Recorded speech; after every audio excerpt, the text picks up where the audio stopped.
자, 오늘 성막 이동의 역사를 한번 살펴보도록 하겠습니다.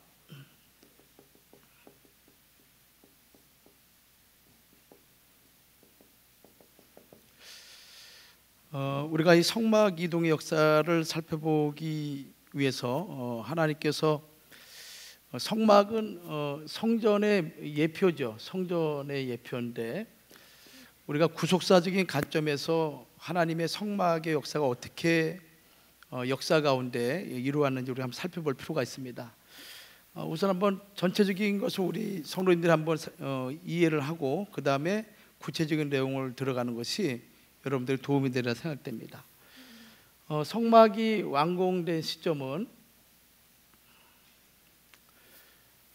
주전 1445년에 성막이 이제 완공이 되죠. 성막이 이제 완공이 됩니다. 그리고 이 성막이 완공된 이 성막이 이제 1406년에 이제 길갈에 들어가게 되죠. 그래서 성막은 우리가 알다시피 시내산에서 하나님의 계시로 말미암아 계시를 받고 이제 완공이 되죠. 그래서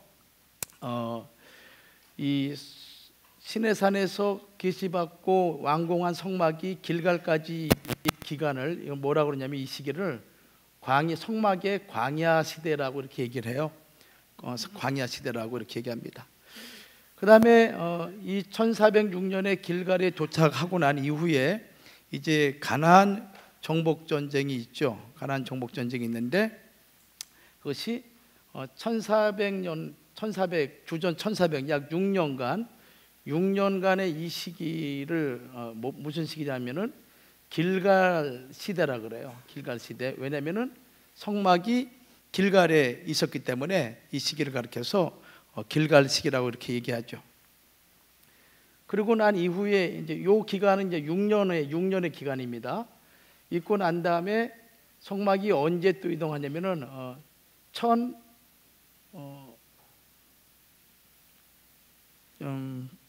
1102년이죠. 1102년. 이 1102년은 이때 어떤 아벡 전투가 있었던 시기예요. 아벡 전투. 요 시기를 무슨 시기라고 그러냐면 실로 시대라 그럽니다. 실로 시대. 그러니까 1400년대 얼로 성막이 어디로 이동하냐면은 실로로 이동을 하게 돼요. 실로로.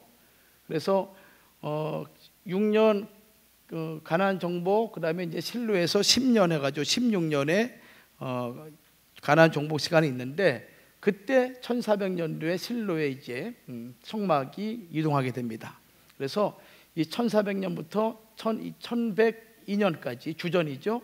이 아벡 전투가 있기 전까지 아벡 전투가 있는 요 시점까지를 가리켜서 실로 시대라고 얘기합니다. 그러니까 이 실로 시대는 사울 왕이 아벡 전투 때 실로의 그 성막 법궤를 가지고 이제 블레셋과 싸우게 되죠. 그리고 난 다음에 1020년입니다. 1020년까지 이 시기를 가리켜서 무슨 시기냐면 롭 시대라 그럽니다. 롭 시대. 이제 그 아벡에서 법궤를 뺏기고 난 다음에 성막이 이제 롭으로 이동하게 되는데 그때 1020년까지 롭 시대죠.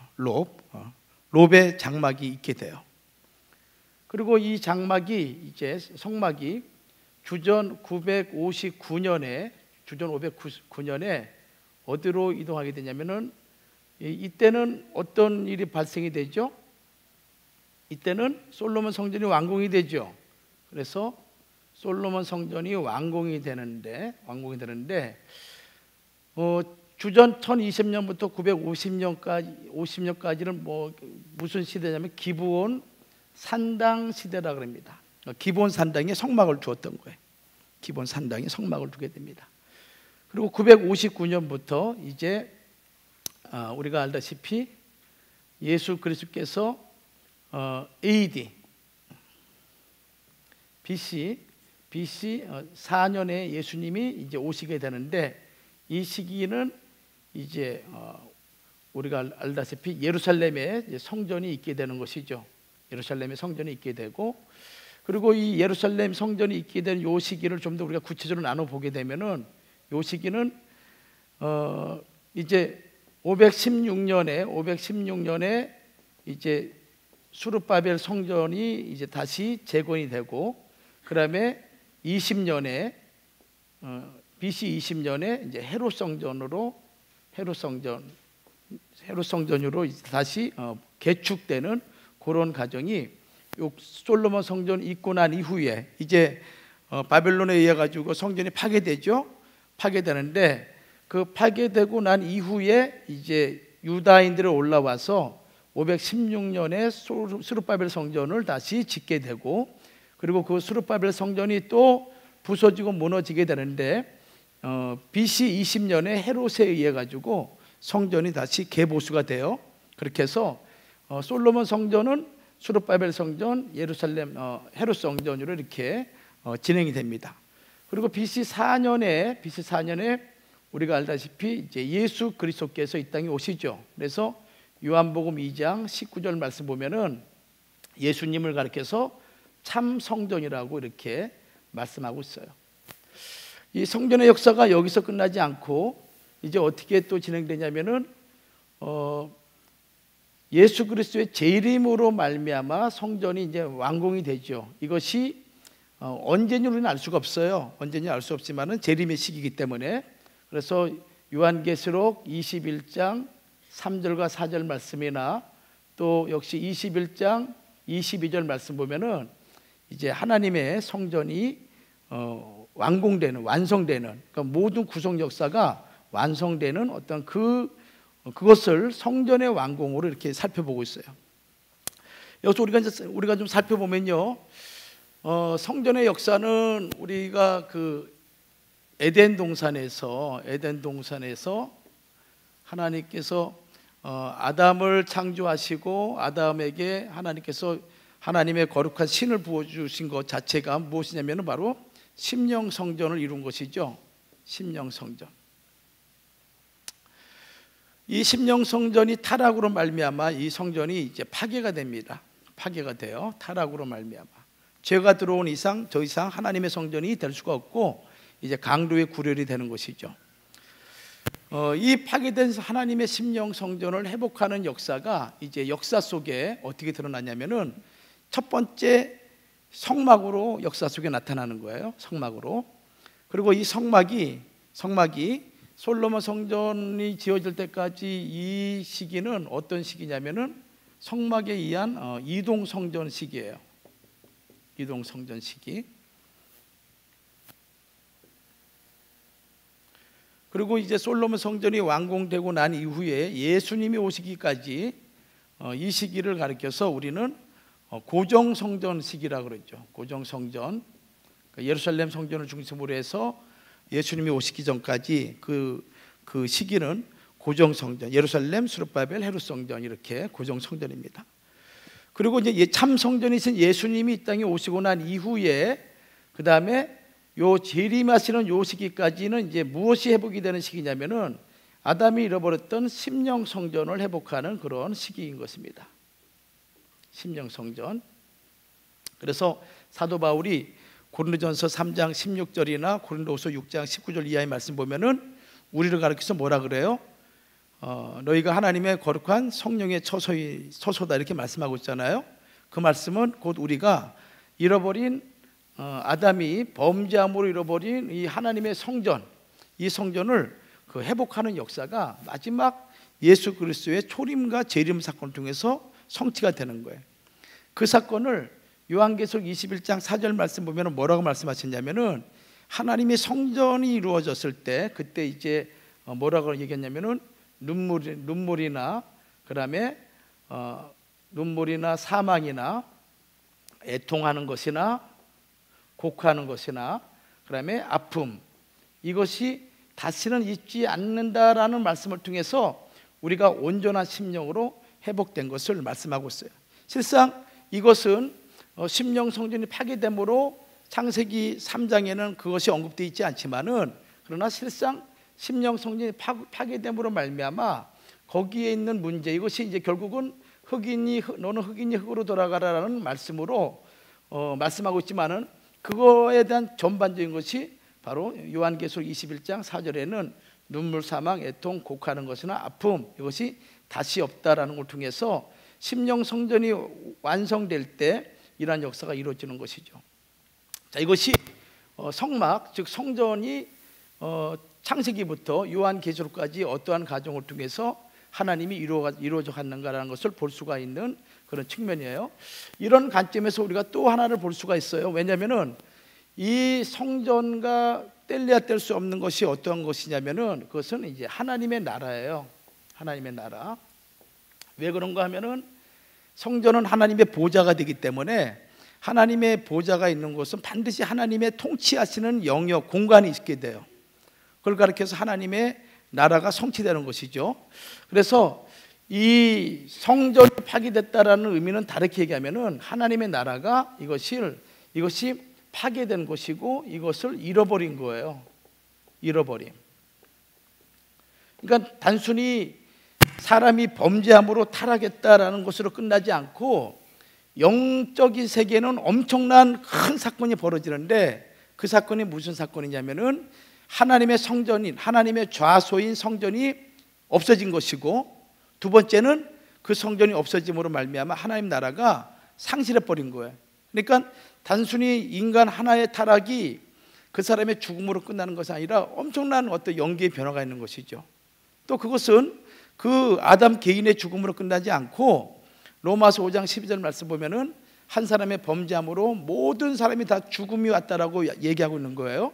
그러므로 그 한순간의 타락이 성전의 파괴, 두 번째는 하나님 나라의 상실, 세 번째는 그의 후손인 모든 인류가 죽음 가운데 허물과 죄로, 죄와 허물로 죽은 그런 존재가 된 것이기 때문에 하나님의 입장에서는 엄청난 손실을 지금 이 사단 마귀에게 뺏기게 된 것이죠. 그래서 이 성전 회복은 곧 무슨 회복으로 우리가 볼 수 있냐면은 하나님의 나라의 회복과 동일한 관점으로 봐야 되는 거예요.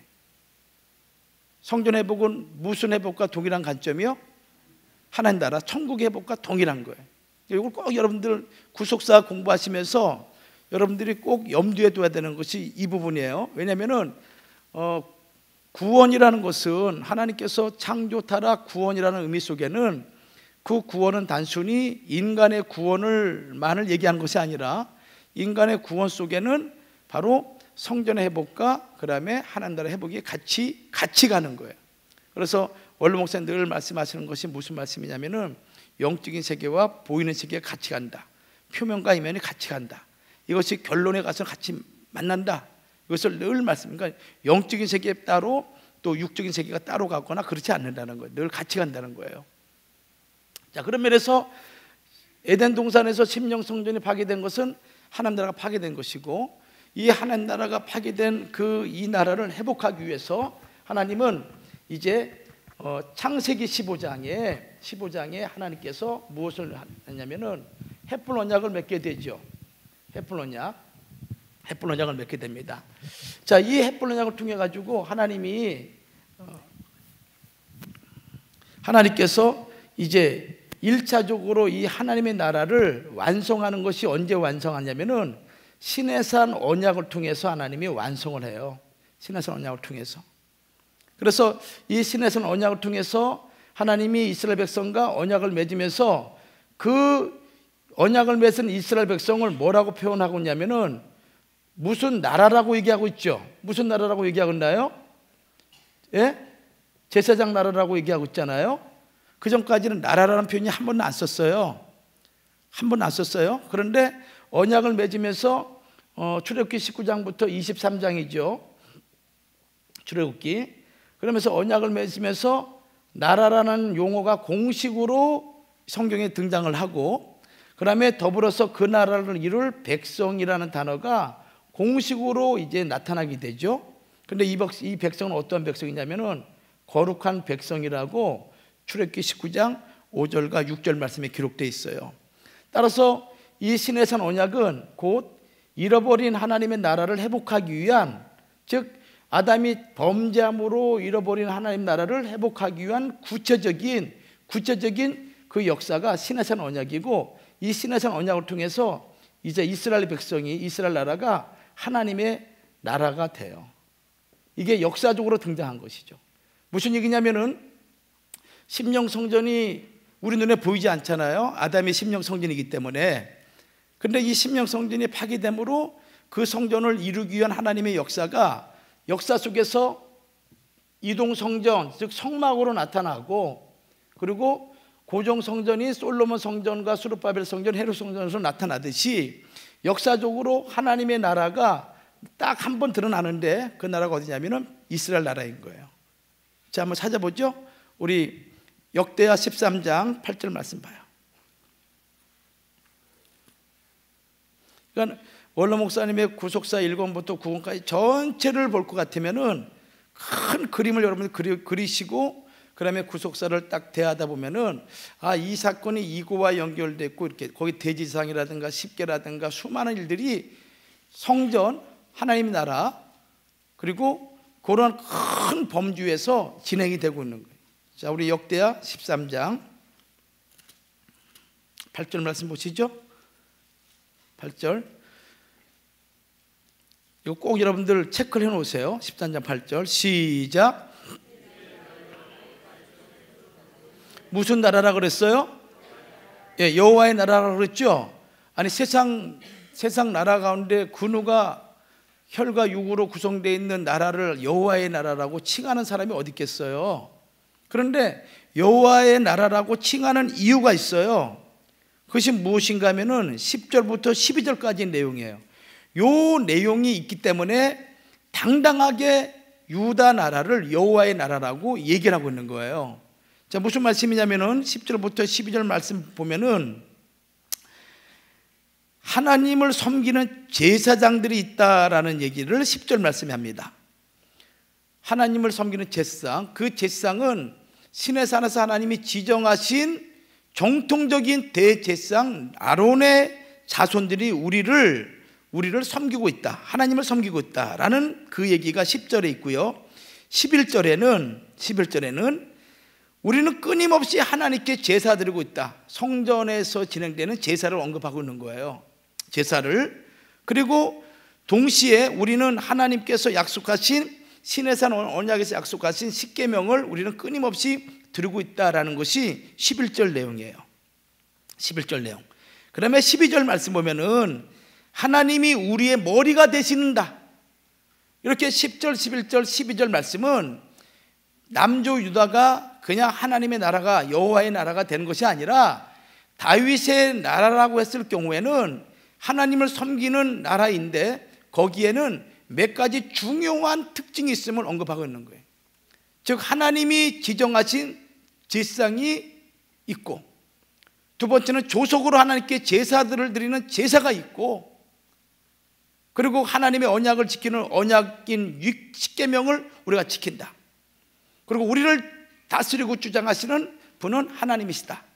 이것이 이스라엘 백성이 당당하게 지금 쳐들어오는 북조 이스라엘에게 얘기하고 있는 거예요. 지금 이 전쟁은 무슨 전쟁이냐면은 북조 여로보암이 남조 아비야 왕이 있을 때, 그 왕이 있을 때 쳐들어왔던 사건이거든요. 물론 북조도 이스라엘 백성이죠. 그렇지만은 거기는 하나님의 나라라고 당당히 얘기하지 못하는 이유는 뭐냐면은 거기는 금송아지를 섬기고 있거든요. 우상을 섬기고 있었던 거예요. 그래 하나님의 나라라고 얘기할 수 없는 거예요. 또 봅시다. 우리 역대상 28장 5절 말씀. 구약에는 다윗의 나라를 하나님의 나라라고 칭하는 딱 두 번이 있어요. 두 번. 이것이 역대상 28장 5절 말씀이에요.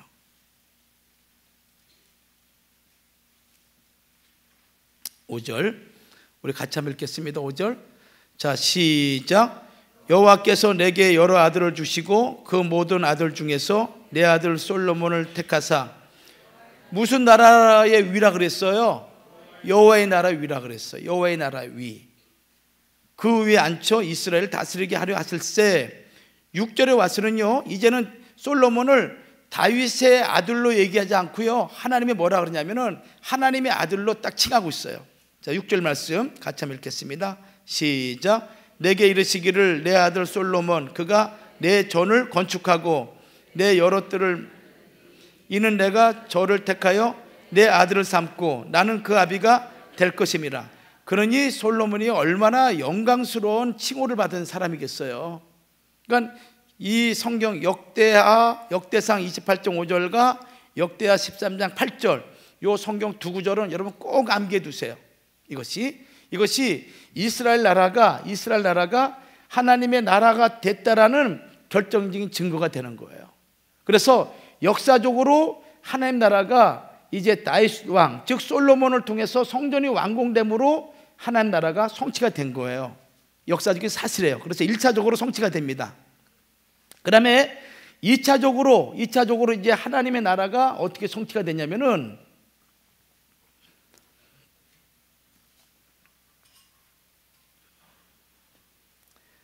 마태복음 3장 2절 말씀이나 4장 17절 말씀 보면은 예수님이 이 땅에 오시면서 첫 일성을 외쳐요. 3장 2절은 세례 요한이 외친 소리고, 마태복음 4장 17절은 예수님이 세례 요한이 잡혀갔다는 얘기를 들으시고 갈릴리로 물러가셨다가 그 다음에 다시 말씀하신 것이 마태복음 4장 17절이에요. 이 말씀 무슨 얘기냐면은 회개하라, 무엇이 가까웠다? 천국이 가까웠다. 그래서 공식적으로 역사적으로 하나님 나라가 성취되었지만은 이제 우리는 보이는 이 이동 성전과 솔로몬 성전은 보이는 성전은 아니겠어요? 그렇죠? 이스라엘 나라도 보이는 하나님의 나라인 거예요, 역사적으로. 그러나 하나님이 실질적으로 원하시는 것은 무슨 성전과 무슨 나라를 이루기를 원하시는 거예요? 심령 성전을 이루는 것이고, 그리고 동시에 어떤 경계와 영역이 있는 그런 나라가 아니라 하나님이 다스리는 모든 백성들, 그런 그 하나님의 통치와 하나님이 지배하는 그 영역, 하나님의 주권이 다스리는 그런 모든 것에 하나님의 나라가 실현되기를 원하시는 그 나라를 이루기 원하시는데, 그 첫 일성이 뭐냐면은 바로 예수 그리스도 참된 성전이 이 땅에 오심으로 말미암아 예수님이 외친, 세례 요한이 외친 천국이 가까웠다라는 이 말씀을 통해서 하나님의 성전과 천국이 같이 이루어진다는 것을 지금 말씀하고 있는 거예요. 그래서 복음이 들어가게 되면은 무엇이 이루어지는 거예요? 천국이 이루어지는 거예요. 그리고 복음이 전달되면은 하나님 나라가 그만큼 확장되는 거예요. 그래서 이 땅에 우리가 해야 되는 이유 중에 하나가 뭐냐면은 마태복음 6장 33절에도 너희는 먼저 그의 나라와 그의 의를 구하라 그랬죠. 그의 나라를 구하라 하는 것은 하나님 나라가 실현이 돼야 되는 거예요. 그 실현되기 위해서는 우리가 복음을 증거하지 않으면 안 되는 거예요. 그래야만이 하나님 나라가 확장되는 거예요. 자, 그래서 그 심령 참된 성전, 참된 하나님의 나라가 예수가 오심으로 시작이 되고, 그리고 이제 예수님이 재림하심으로 완공되는 나라가 있는데, 그것이 무엇인가 하면은 이 초림하신 예수님이 외쳤던 천국이 요한계시록 21장 3절과 4절을 통해서 성취가 돼요. 그래서 하나님의 장막이 사람들과 함께 하심으로, 그래서 영원한 세계, 잃어버린 에덴 동산의 그 영광스러움이 회복되는 역사가 계시록 21장 4절에 나타나죠. 자, 우리 21장 4절 말씀 찾아보죠. 그래서 성전은 항상 구속사적인 관점에서 하나님 나라와 같이 가야 돼요. 하나님 나라와.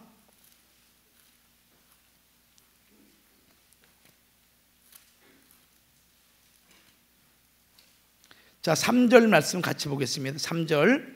자, 시작. 내가 들으니 보좌에서 큰 음성이 나서 가로되 보라, 하나님의 장막이 사람들과 함께 있음에 하나님이 저희와 함께 거하시리니 저희는 하나님의 백성이 되고 하나님의 친히 저희와 함께 계셔서. 4절 같이 시작.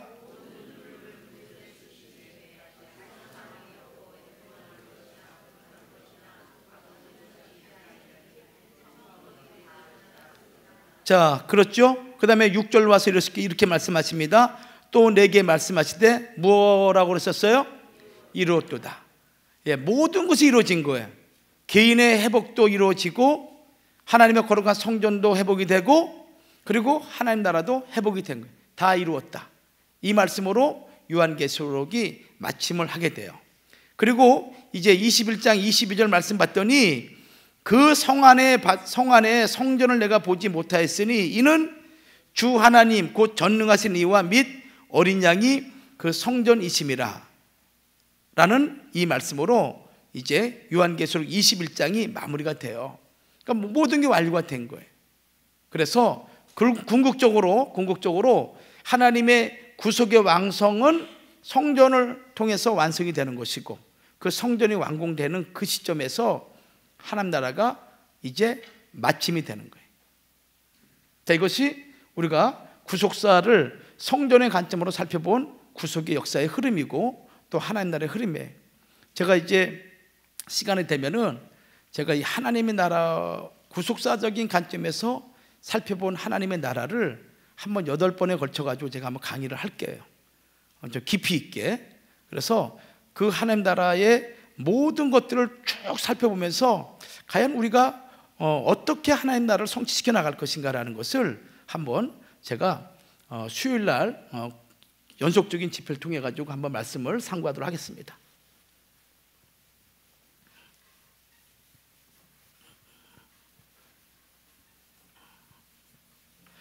자, 그러면은 그러면 오늘 이제 첫 번째로 이 전체 그림을 우리가 한번 그려봤고요. 그 가운데서 첫 번째로 우리가 살펴볼 것이 뭐냐면은 이제 그 광야 시대의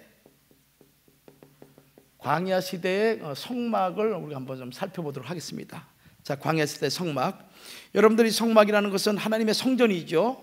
이 성전은 하나님의 거하시는 집을 가리켜서 성막이라고 얘기합니다. 그거와 관련해서 출애굽기 25장 8절과 9절 말씀 보면 하나님이 직접 말씀하기를 내가 거하는 집을 지어달라고 출애굽기 25장 8절과 9절 말씀에 말씀하시죠.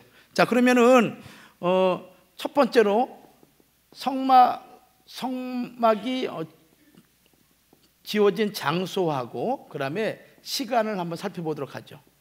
자, 성막의 계시를 언제 받았냐 하면은 시내산 입산 6차 입산 때 이 성막 계시를 받게 됩니다. 시내산 6차 입산 때. 그래서 이때 무엇을 받게 되냐면은 성막에 대한 계시와 그다음에 이 성막에서 수종들 제사장들의 그 예복이죠. 예복에 관해서 모세가 계시를 받게 돼요. 모세가. 이것이 출애굽기 25장 1절에서 31장 11절까지 기록되어 있습니다. 그래서 성막 계시는 모세 8차 입산 가운데 몇 차 입산 때? 6차 입산 때 성막 계시와 더불어서 제사장에 대한 그런 예복에 대한 계시를 받게 됩니다. 그다음 두 번째 성막을 짓는 시기입니다. 성막 건축. 자, 성막 건축은 언제냐면은 주전 1446년 7월 10일부터 성막을 짓기 시작해요. 7월 10일 날 모세가 8차 십계를 가지고 내려오는 날이 7월 10일 날이거든요. 그때부터 성막을 짓기 시작을 하게 됩니다. 성막을. 그래서 이 성막이 언제 완공이 되냐면 언제 완공이 돼요? 주전 1445년 1월 1일 때 이제 성막을 봉헌하게 되죠. 봉헌하게 됩니다. 봉헌하게 돼요. 그러니까 이 시기가 대략적으로 언제냐면은 약 169일 정도 돼요. 그다음에 주로 얘기하면 약 24주 정도에 걸쳐 가지고 하나님의 성막이 완공이 돼요. 그러니까 엄청나게 빠른 시간 내에 이걸 지은 것이죠. 24주. 그런데 이 성막이 완공되는 그 시점에 어떤 일이 발생되냐면은 우리가 여기서 한 가지 특징이 있어요. 뭐냐면은 성막 안에 하나님의 영광이 충만했어요. 성막 안에 하나님의 영광이 충만했다. 자, 이것이 출애굽기 40장 34절에 있어요. 우리 찾아봅시다. 지금 이 성막에 대해서 공부하는데요, 이 성막을 여러분들은 어떻게 적용해야 되냐면은 물론 1차적으로는 예수님에게 적용을 해야 돼요. 예수님에게. 그러나 동시에 누구에게 적용을 해야 되냐면은 우리 각자에게 적용을 해야 되는 거예요. 성막을. 왜냐면은 사도 바울이 우리가 하나님의 거룩한 성령이 머무는 뭐라 그랬어요? 성전이라 그랬잖아요. 그러면 우리 안에는 성소가 있어야 되고 지성소가 같이 있어야 되는 거예요. 내가 신령한 떡이 돼야 되고 내가 신령한 하나님 앞에 기도의 제단이 돼야 되고 또 동시에 하나님의 성령의 조명을 받아서 하나님 말씀을 이해하고 그 조명을 받아 세상에 빛을 비치는 그런 성소에 신령한 그런 도구가 됨과 동시에 내 안에 신령한 법궤가 있어서 날마다 내 안에서 생명수의 강물이 터져 나와야 되는 거예요. 그러므로 우리 안에는 성소와 지성소가 함께 있어야 되는 것이죠. 그런 의미에서 우리를 가르쳐서 왕같은 제사장이라고 성경이 말씀하고 있어요. 자, 출애굽기 40장 34절.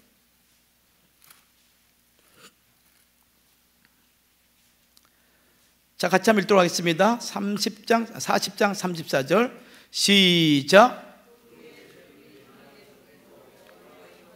여호와의 영광이 어디에 충만했어요? 성막에 충만했다. 근데 이 하나님의 성전이 온전하게 명대로 지어질 때마다 이 하나님의 영광이 충만했다라는 사실은 항상 뒤따르게 되는 거예요. 이것은 솔로몬 성전을 지을 때도 마찬가지예요. 솔로몬, 자, 왕상 8장 1절 말씀. 솔로몬 성전이에요. 솔로몬 성전. 자, 왕상 8장 1절 말씀 보겠습니다. 11절 말씀이네요. 11절. 왕상 8장 11절.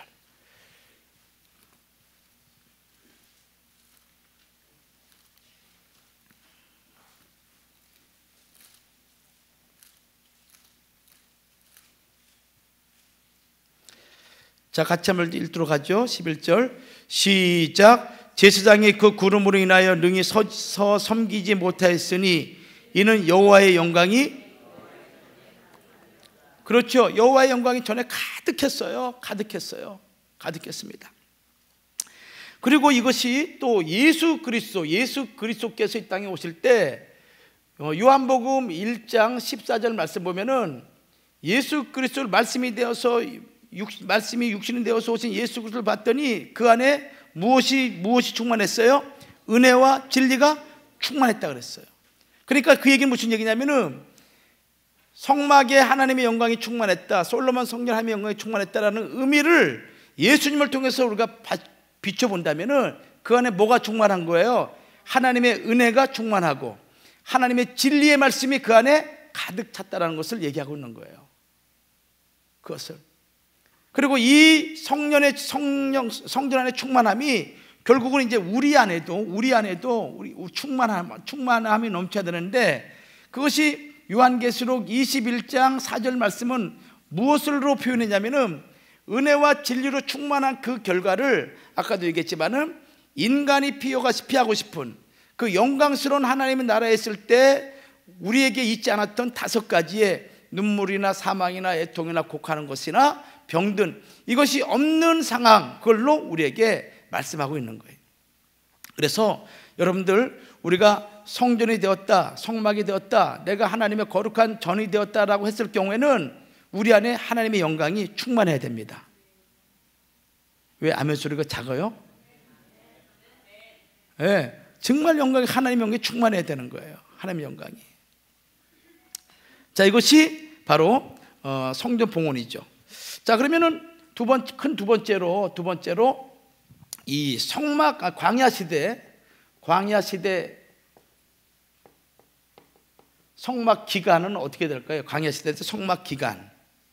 자, 이 광야 시대 때 38년 동안 이제 39년이죠. 39년 동안 이 광야 이 성막을 짓고 난 다음에 이 성막과 더불어서 광야 시대를 걸어가게 돼요. 왜냐하면 주전 1445년에 1월 1일 날 성막이 완공됐기 때문에 가나안 입성까지 이제 39년 동안 이제 그 성막과 함께 진행됩니다. 그런데 이 성막과 함께 진친 그 장소는 몇 번이냐면은 30번을 진을 치게 됩니다. 30번. 이것이 어디냐면은 10번째가 시내산이죠. 시내산을 진을 치게 되고, 그다음에 11번째가 기브롯 핫다예요. 기브롯 핫다와. 그리고 광야의 마지막이 모압이죠. 모압 평지죠. 모압 평지는 여기는 41번째 진친 장소가 돼요. 그러니까 성막이 완공되고 난 이후에 진친 장소는 11번째 기브로 핫다부터 모압 평지 41번째 모압 평지까지, 그래서 몇 번 진을 치게 되냐면은 30번 진을 치게 돼요. 뭐와 더불어서요? 성막과 더불어서 30번 진을 치게 됩니다. 30번 진을 치게 되는 것이죠. 그래서 그 첫 번째 진진 장소가 기브로 핫다와 이 장소인 거예요. 그리고 이 광야 노정 39년 이 시기는 항상 이스라엘 백성들이 무엇을 중심으로 진을 쳤냐면은 성막을 중심으로 진을 쳤던 그런 시기입니다. 따라서 광야 노정에는 하나님의 인도하심에 따라 이스라엘 백성이 순종하고 따라갔던 그런 행로였음을 우리가 이 성막을 통해서 알 수가 있고, 그것은 곧 우리의 삶 역시 그러한 삶을 살아가야 될 것을 우리에게 말씀하고 있습니다. 그래서 이 성막이 이제 언제 도착하게 되냐면은 두 번째는 이제 길갈 시대죠. 길갈 시대인데 이때는 주전 1406년 1월 10일에 이제 길갈에 도착을 하게 됩니다. 1월 10일에. 그래서 1406년부터 이제 길갈 시대를 들어가게 되죠. 길갈 시대. 자, 이 길갈 시대를 우리는 뭐라고 얘기할 수 있냐면은 가나안 정복 시대의 중심적인 그런 위치입니다.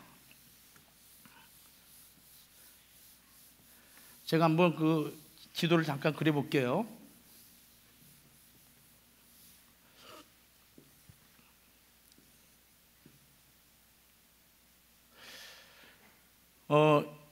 이게 이제 요단강이죠. 요단강이고, 그다음에 이것이 이제 우리가 알는 갈릴리 바다예요. 갈릴리 바다. 이거 이제 사해 바다죠. 시딤이 어디냐면은 요 부분이 바로 시딤이에요. 시딤. 그리고 이쪽 건너편에 있는 것이 이쪽이 길갈입니다. 길갈. 그리고 요 밑에 무엇이냐면은 이제 여리고성이 있어요. 위치가 약간 좀 저거 한데 좀 더 위로 좀 올릴게요. 길갈은 여기 있고 이렇게.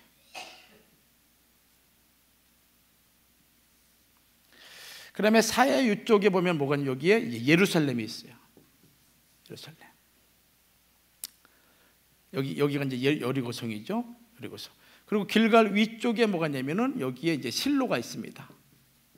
실로가 있어요. 자, 이스라엘 백성이 이 시딤 41번째죠. 모압 평지시요. 여기서 이제 그 마지막 광야의 진을 치고 난 다음에 이제 길갈로 넘어오게 돼요. 길갈. 그래서 이 길갈에서 이 1406년부터 1400년까지 하나님의 성막이 여기에 머물러 있게 돼요. 여기에.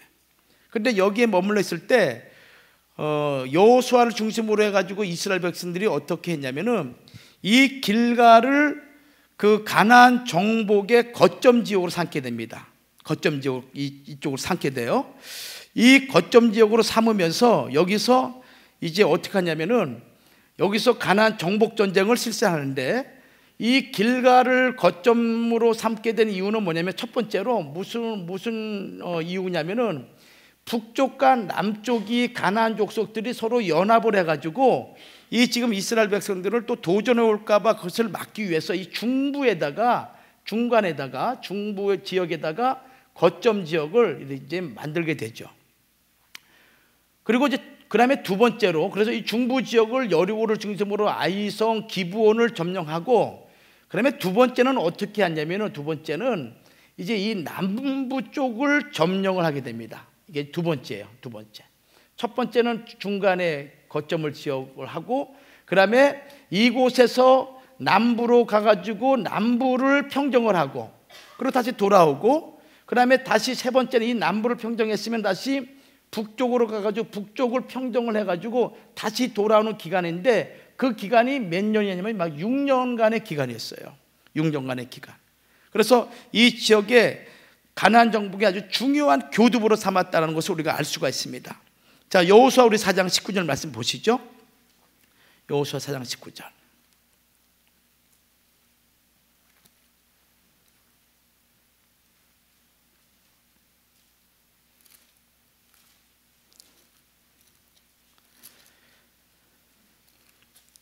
자, 4장 19절 말씀 같이 보겠습니다. 19절 시작. 정월 10일에 백성이 요단에서 올라와서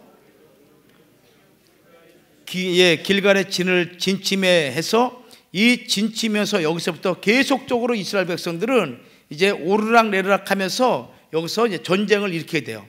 자, 우리 한번 여호수아 9장 6절 말씀도 보죠. 여호수아 9장 6절.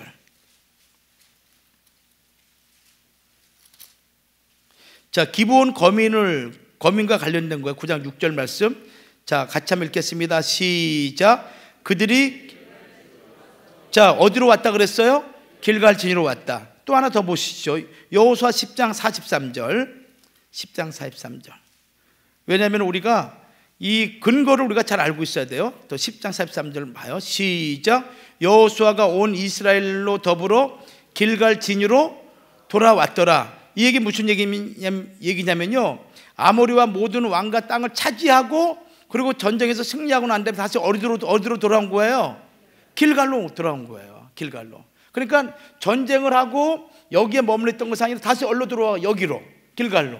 또 북쪽 전쟁도 하고 다시 돌아왔어. 그렇게 해서 길갈이 이 가나안 정복이 아주 중요한 거점 지역으로 우리가 세웠음을 알 수가 있어요.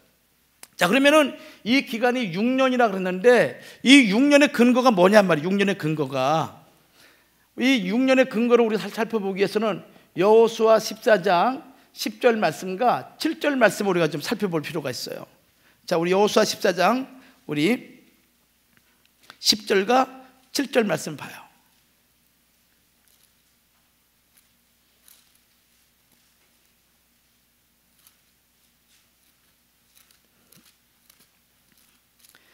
자, 우리 10절 말씀 같이 한번 읽어요. 시작.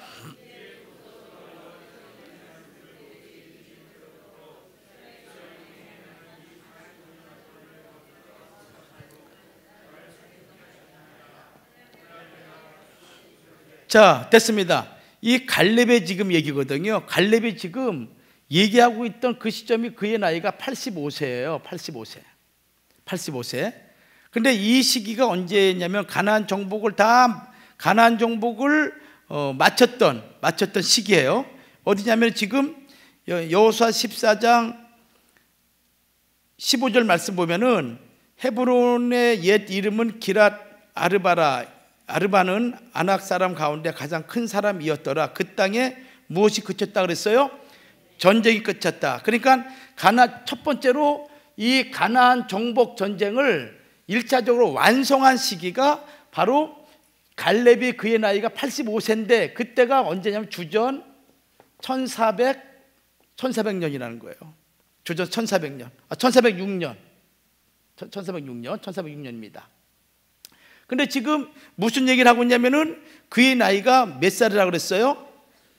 85세고 그러면 몇 년 동안 하나님 말씀대로 생존했다 그랬습니까? 45년 동안 하나님 말씀을 생존했다 그랬어요. 자, 그러면은 여호수아 갈렙이 가나안 전쟁에서 이 갈대아 우르에서 부름을 받게 되는데 이것이 이제 여호수아 14장 7절 말씀에 나와요.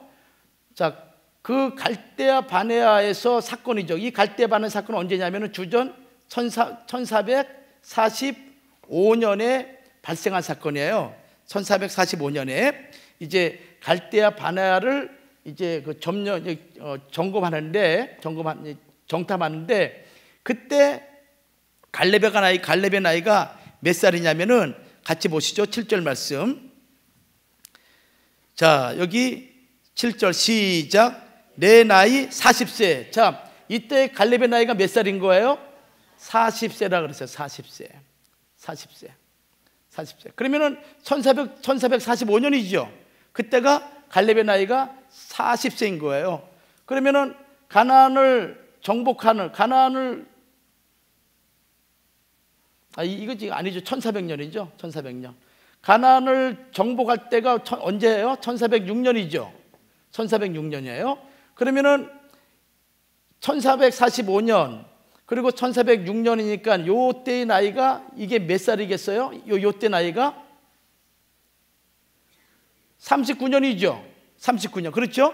그러니까 이때는 몇 살이냐면 49세가 되는 것이죠. 1406년은. 그렇죠? 예. 왜냐면은 1445년이 그의 나이 40세였어요. 이때 갈대아 바네아를 가데스 가데스 바네아를 정탐했던 시기였어요. 거기가 1445년이란 말이죠. 1445년. 그때 나이가 40세였어요. 근데 가나안을 길갈의 진친 장소가 언제예요? 주전 1406년이죠.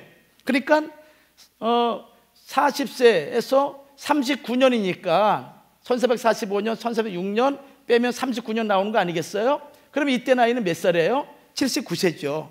79세. 그리고 그의 나이가 지금 몇 살이라는 거예요? 가나안 정탐을 완료한 이 시기가 1400년인데 이 시기에 85세라 그랬어요. 그러니까 몇 년이에요? 6년이 여기서 나오게 되는 거예요. 6년. 그래서 가나안 정복 길갈 시대 이 시기가 6년이라는 것은 바로 이 여호수아 14장 10절과 7절 말씀을 근거로 해서 나오게 됩니다. 그래서 여기에서 하나님의 거룩한 가나안 땅 점령 사건을 진행하죠. 자, 이때는 어떤 일이 벌어지게 됩니까? 이때는 이제 길갈에서 여러 가지 많은 일들이 벌어져요. 그 중에 하나가 열도도를 취해가지고 기념비로 세운 사건이 있었죠. 그렇죠? 이것이 여호수아 4장 19절부터 있어요. 그다음에 두 번째는 이제 할례 사건이죠. 할례. 그래서 애굽의 수치를 다 끊어버리는 할례 사건이 역시 여호수아 5장 2절에서 9절에 기록되어 있어요. 그리고 이제 유월절을 지킨 사건이 여기에 있게 됩니다. 그래서 이 길갈은 그의 이름대로 애굽의 수치가 물러갔다라는 그런 의미를 가지고 있고, 동시에 새로운 하나님의 나라, 역사적인 하나님의 나라가 실현되는 그런 의미에서 이 길갈 시대는 대단히 중요한 그런 역할을 하게 되죠. 이것이 두 번째 길갈 시대예요. 그러면 세 번째는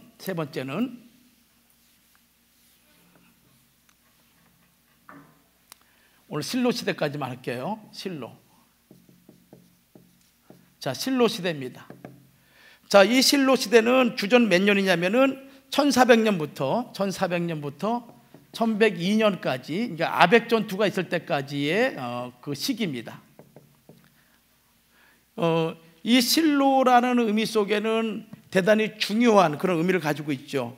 이 실로는 이스라엘 백성들, 즉 이스라엘 백성들뿐만 아니라 이 시기는 사사시대까지, 왕조가 이루어질 때까지 이 신앙의 중심지가 바로 실로입니다. 신앙의 중심지가 실로. 자, 이 실로 시대는 어디에 나왔냐면 여호수아 18장 1절부터 보면 나와 있어요. 우리 한번 보시죠. 여호수아 18장 1절 말씀.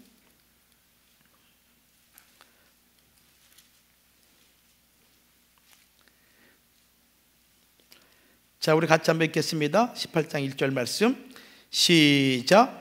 이스라엘 자손의 온 회중이 실로에 모여서 거기 해막을 세웠으니, 자, 어디에 모여서? 실로에 모여서 해막을 세웠다라고 얘기하고 있습니다. 그래서 이 실로 시대가 1400년부터 이제 시작이 되는 거예요. 실로 시대가. 그리고 이 실로에서 시작되었다라는 것은 이제 이 땅이 여호수아가 점령한 가나안 땅에 전쟁이 끝났다라는 것을 얘기하고 있습니다. 그래서 1102년 블레셋과의 전투에서 언약궤를 뺏기는 아벡 전투까지 약 282년 동안, 이제 298년이죠. 298년 동안 이제 실로에서 이제 하나님의 장막이 머물게 됩니다. 자, 이 시기에 가장 중요한 것은 사사기 18장 31절 말씀 보면은 이 실로를 가리켜서 뭐라고 얘기하고 있냐면요, 이 실로를 가리켜서 하나님의 집이라고 얘기하고 있습니다.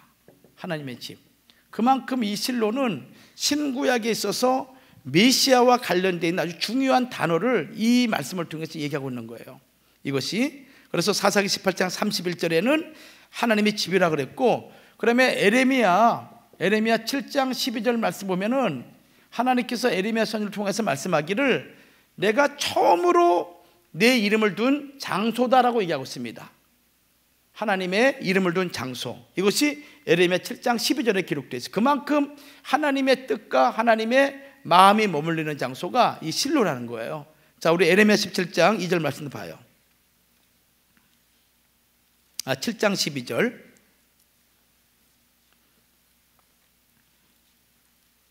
7장 12절 말씀.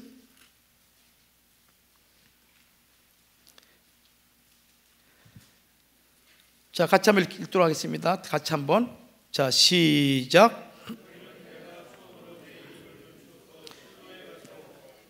예, 됐습니다. 여기 뭐라고 말씀하셨어요?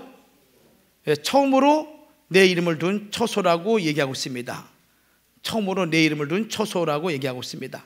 그래서 이 실로는 대단히, 그래서 우리가 그 창세기 49장에 보면은 49장 10절 말씀 보면은 이제 야곱이 예언할 때 유다 지파를 통해서 뭐라고 예언하냐면은 실로가 오기까지라고 얘기하고 있잖아요. 실로가 오시기까지라고 이렇게 말씀하고 있는데, 이 실로는 무슨 의미로 사용하고 있냐면은 이것은 또 메시아의 의미를 가지고 있어요. 메시아의 의미, 구원자의 의미를 가지고 있습니다. 그래서 유다 지파에게 예언할 때 실로가 오시기까지라는 것은 무슨 얘기냐면은 유다 지파에게 예언한 것은 무슨 예언이냐면은 메시아, 즉 예수 그리스도가 그리스도 영원하신 우리의 왕이신 예수님이 이 땅에 오실 때까지 유다 지파가 왕권을 가지고 다스릴 것이다라는 의미를 가지고 있는 거예요.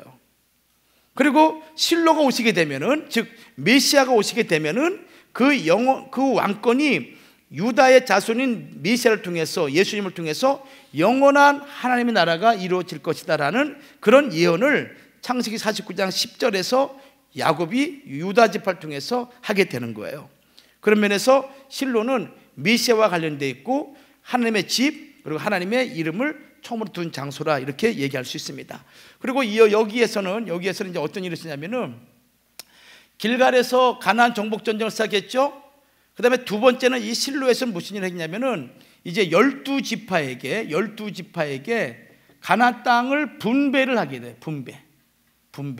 그리고 12지파가 분배를 하고 그 12지파가 그 가나안 땅을 완전히 정복하는 그런 가정이 이 실로를 통해서 이루어지게 돼요.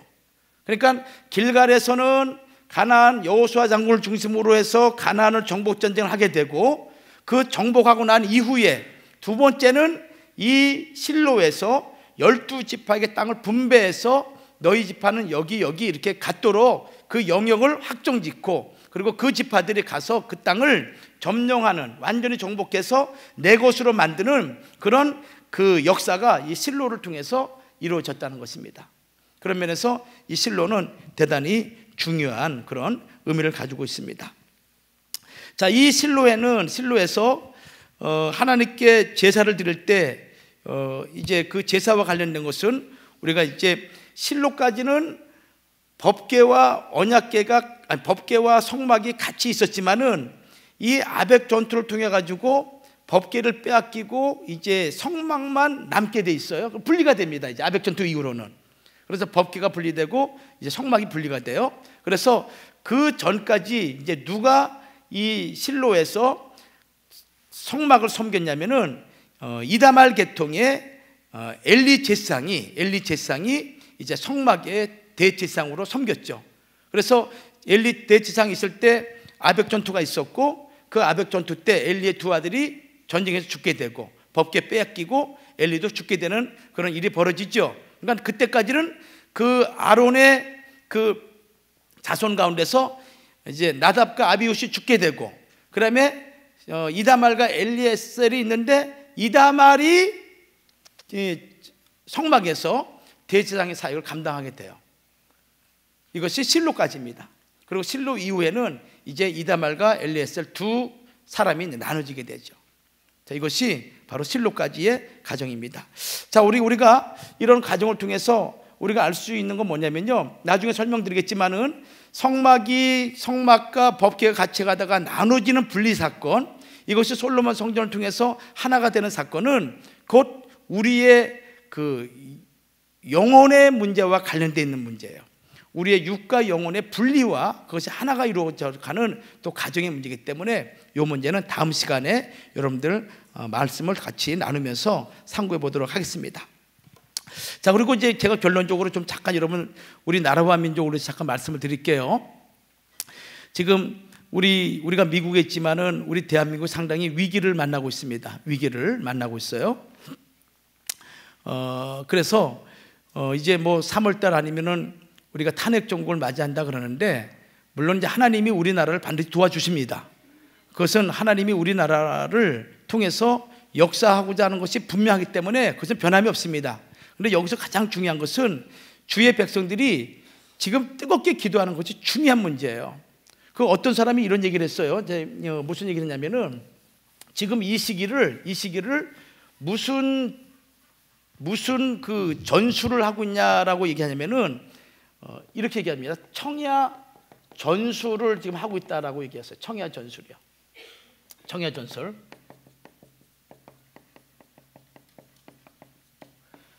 이 청야 전술은 무슨 전술이냐면은, 약자가 강자를 승리하기 위해서 쓰는 전술이 이 청야 전술이라는 거예요. 무슨 얘기냐면은, 예를 들자면은 집안에 바퀴벌레가 많이 있잖아요. 그러면 이 바퀴벌레를 한 번에 소탕하기 위해서 어떻게 되냐면은, 집 가운데다가 아주 바퀴벌레가 좋아하는 음식을 두게 되면은 이 바퀴벌레가 시간이 되면 꾸물꾸물 다 이렇게 온다는 거예요. 이렇게요. 이렇게. 그래서 한 번에 소탕한다는 것이죠. 근데 이걸 하기 위해서는 어떤 일이 필요하냐면은, 육참 골단의 고통이 따른다는 거예요. 그러니까 육참 골단, 무슨 얘기냐면은 육신을 잘라내는, 그다음에 뼈가 끊어지는 그런 고통이 있다는 거예요. 그런 고통이.